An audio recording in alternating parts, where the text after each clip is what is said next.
So, Apple's latest event, wow, it was a huge, slick production with that tagline, awe-dropping. They refreshed pretty much their entire lineup. But beyond all the shiny new gadgets and the amazing demos, what's the real game plan here? What's the story they're telling us about where Apple is headed? Okay, let's get into it. Here's how we're going to break this down. First, we'll look at the Playbook itself. Then, we'll dig into how they're using design as a serious weapon in the market.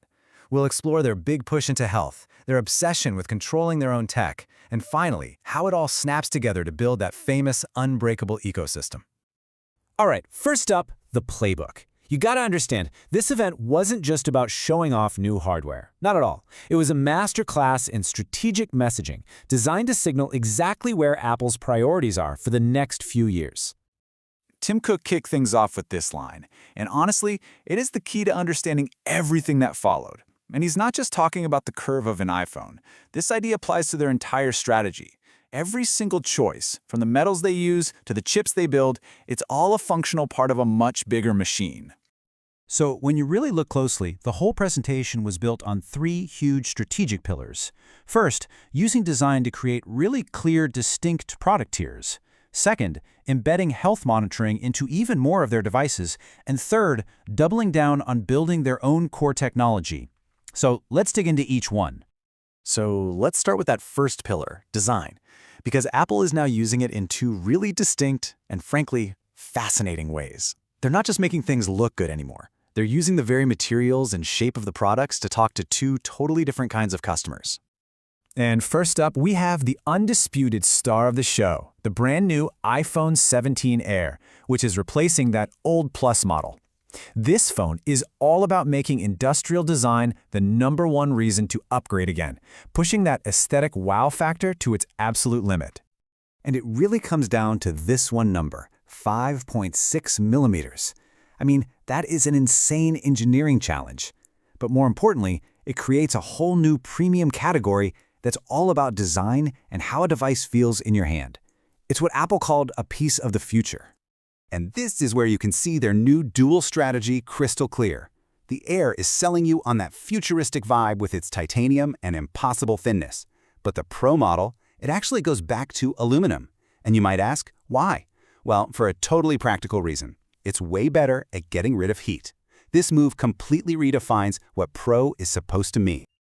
This little line from the event's narrator is so important. Pro doesn't just mean using the fanciest, most exotic materials for the marketing photos anymore. Now it means functional excellence. It means delivering real, sustained performance when you're pushing it hard, all thanks to better thermal engineering. Okay, next up is health. Apple is making a massive play here to turn its entire ecosystem into a personal health network that just works quietly in the background of your life without you even having to think about it. And you know how they do it? They lean so heavily on these incredibly powerful emotional stories. These testimonials aren't just fluff, they are central to the strategy. They frame this tech as something deeply personal, something essential, maybe even something that could save your life.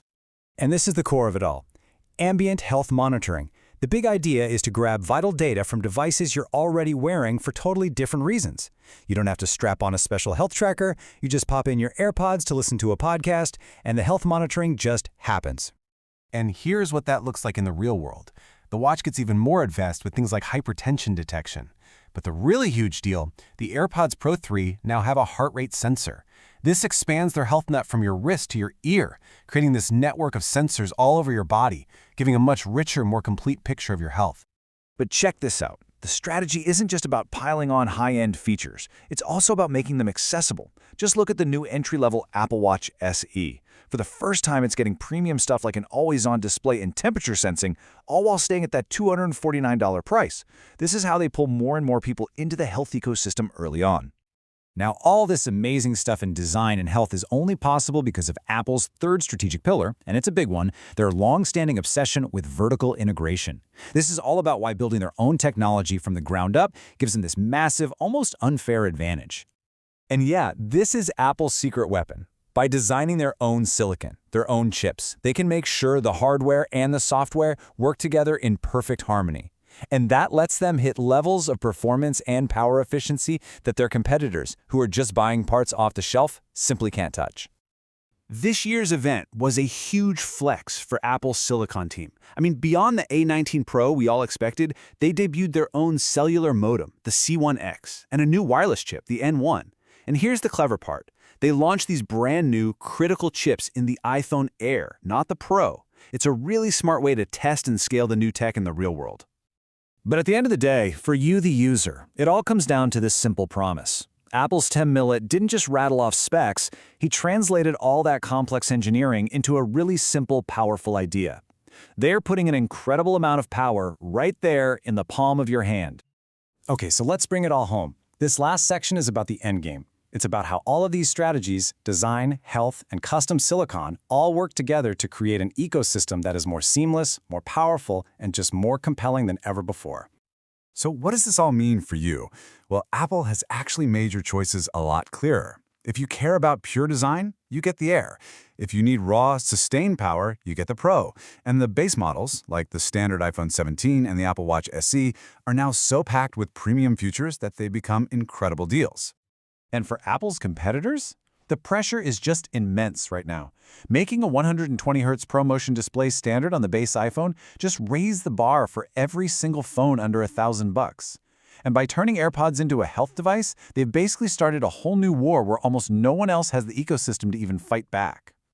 And if you're looking at this from a business perspective, the whole event was a masterclass in how to drive growth in markets that are supposed to be mature.